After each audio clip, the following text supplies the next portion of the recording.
Well, the United Nations is the foundation or the center of the global effort to enforce the 1948 Universal Declaration of Human Rights. And although there are some fallibilities and shortcomings within the United Nations organization, we still have to depend on them to set the basic principles.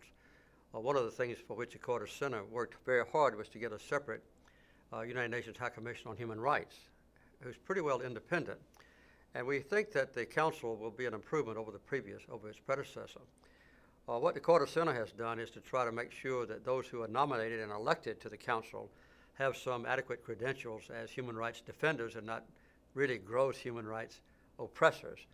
So we'll continue to do our work at the Carter Center, and I hope all the rest of the people in the world that are interested in human rights will do their best to cooperate with the United Nations whenever possible, to criticize the shortcomings, and to try to continue to improve the integrity and the adequate function of the United Nations Council on Human Rights.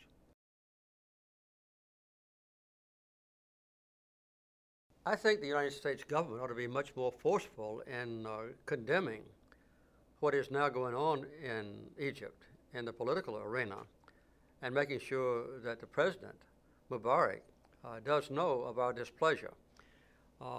When President Bush made his second inaugural address, I was very pleased. I was there. And he called for democracy as a keystone to the end of terrorism and also to the promotion of peace. We haven't measured up to that verbal commitment. And I was with President Mubarak and his Prime Minister in April, and I very strongly urged them to refrain from the persecution and imprisonment of any viable political opponents that might arise on the horizon that would challenge Mubarak or his designated successor, who might be his son. This has not been done. But there's no doubt that the key factor in promoting human rights in all the countries of the world, whether they're friendly toward us like Egypt or not very friendly in other countries, is the United States of America. And we've got to set an example for the rest of them. As long as we are condemned for the violation of basic human rights, rejection of the Geneva Conference and so forth, and we are guilty of torture and other deprivations of human rights, it makes it almost impossible for us to use our influence in a positive way to correct the abuses that take place by governments against human rights defenders or human rights heroes in their countries. Well, there's no doubt that in history, I would say certainly since Harry Truman and Franklin Roosevelt, the United States has been known sometimes more fervently than others as a champion of human rights. We raised a banner of human rights. I remember that when I became president, for instance, most of the countries in South America were dictatorships, and our previous governments had been in bed with, cooperating with those dictators in both political matters and also economic matters. We raised the challenge of human rights, and I announced that human rights would be the foundation of our foreign policy, and we even acted accordingly. Now every nation in South America, building on that human rights premise, have democracies, and we're very proud of that. But I think that what's happened since 9/11 has been the most dramatic reduction or damage to America's reputation as a human rights defender of anything that's happened in history. We've now abandoned the basic premises of the Universal Declaration of Human Rights. There are 30 of those, and I counted the other day that we are directly violating 7 of them in our public policy. I don't know how much is violated secretly and not yet admitted to the public. We are openly torturing prisoners and debating whether or not they should be torturing prisoners.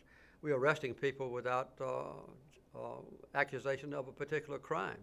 We're depriving them of an access to normal judicial protection like attorneys or the awareness of what the allegation against them, the crime, is alleged to be. We're depriving them of evidence to be used in their own defense. We are using evidence that's derived from them by torture, things of that kind. And so this sends a signal around the world that the United States has now abandoned its leadership role as a human rights champion, and on the other hand have become the most criticized. I know that there are countries on earth that are much more terrible human rights violators than the United States. but our crimes lately have been so patently obvious with what happened in Abu Ghraib prison, and what's happened at Guantanamo. It's been open and highly publicized and photographed. And so this has been the symbol, the message that's gone out all over the world. If the United States can do this, then in my own country, I'm a dictator, I don't have to be nearly so careful about international condemnation if I abuse my own people. And that's what's happening. Well, exactly 30 years ago, I normalized diplomatic relations with China. It took effect the first day of January 1979, so it's 30 years. At that time, there were practically non-existent human rights of Chinese citizens. There was no possibility of earning a living, except just under the state control.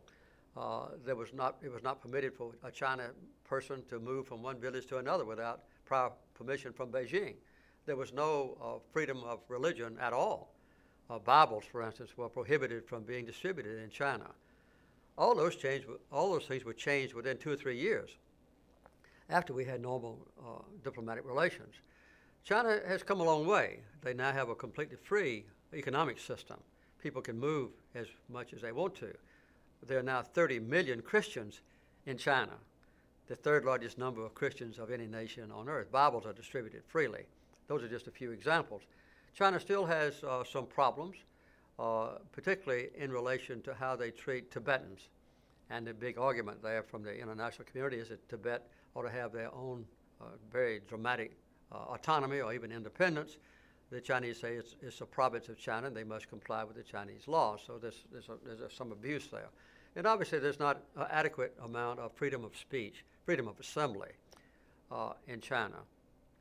You have to look at human rights on a broad base. If you ask the average American citizen what is human rights, they would automatically say freedom of speech, freedom of religion, freedom to elect my own leaders, freedom of assembly, those kind of things. They're all political rights, you might say.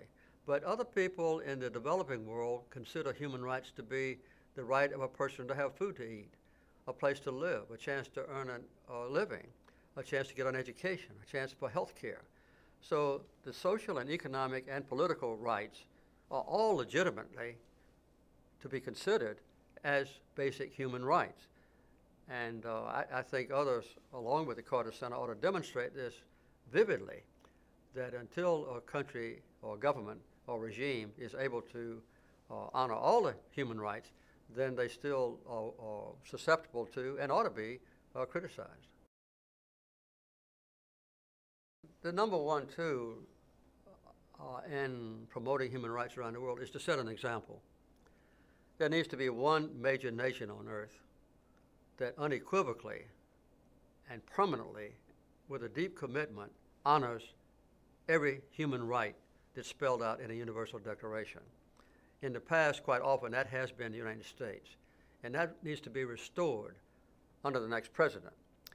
And I noticed that both major candidates, Obama and McCain, have pledged, for instance, to stop torture and to shut down Guantanamo and to take other steps to restore our reputation. That's a major incentive we have to other countries. Other than that, of course, we can use persuasion. I used to debate vociferously with the president of the Soviet Union when I was president, because they wouldn't permit Jews who were being persecuted to leave the Soviet Union. My first year in office, we just had a handful. But after I raised this issue over and over and over, then by the second year I was in office, 50,000 Soviet Jews were permitted to move to the United States. So the verbal encounters and the publicity brought about in the condemnation of a human rights abuse is a very effective tool.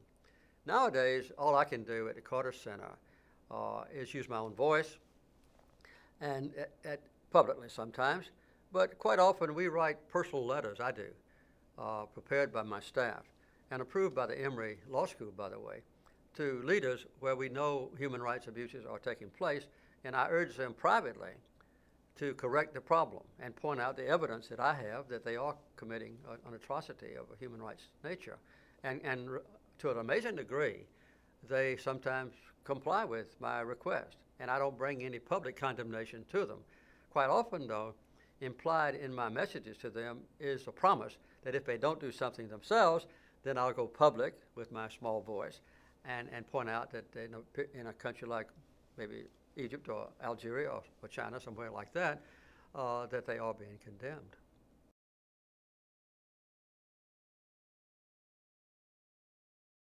Well, it says two things. One is that poll was done right after 9/11, when there was a great deal of emotional condemnation of others and suspicion that any Muslim or any Arab must be a terrorist, which we know now is certainly not true. And my guess is that percentage would have dropped dramatically, particularly when we have a leader in the White House, whether it's Obama or McCain, who condemns torture and who shuts down the prisons within which the United States has been committing those human rights crimes. This message from a respected president, no matter what party he represents, can be a powerful factor in changing the public opinion of the average American person. Well, NGOs like the Carter Center have a great role to play. For instance, we are not bound by the restrictions of politics. We're not running for public office. We are not constrained by obligation or horse trading that goes on within the Congress or between the White House and leaders from another country where we might not want to shake up a friendly working relationship like now exists between the United States and Egypt, for instance, or the United States and Pakistan and so forth. So we're independent. Secondly, we're quite flexible. If we see a human rights violation, even if it's brought to our attention within the last few hours, within another few hours, we can issue a public statement or contact the leader that might be guilty of that human rights crime and intercede directly.